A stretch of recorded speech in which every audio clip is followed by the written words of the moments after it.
Seachtú agus seacht. Caithú bheith go gur stúmas a seomar seo ach tá sé dachar nuair atá tú faoi bhrú ama ach tá go ibar fáit acu.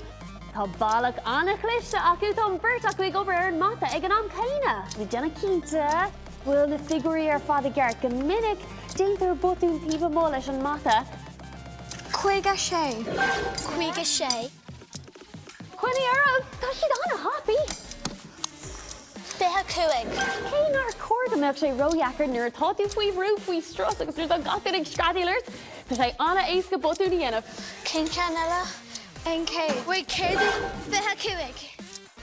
2, 3, 4, cúig cín fáilte agan hena féin tá seo raibh. Chuinní armh Colleen, anna sin an ceann dearnach. Trocha. Agus trocha hocht. Trocha ocht. Well, ein ceann eile Colleenie. An bhfuil? Níos agam. Shaky cébé tá agam. Déan seach tapaí an sin Mary. Sílim go siad ar fad fáilte acu faoin am seo.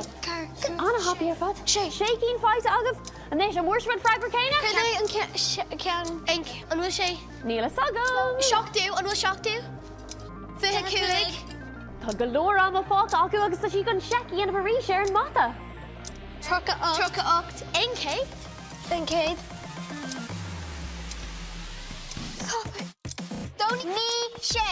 Dóní sé. Sé, Amelie, chun cód is Jack a topi. Ní. Sé. Dóní sé, an joki sé mat.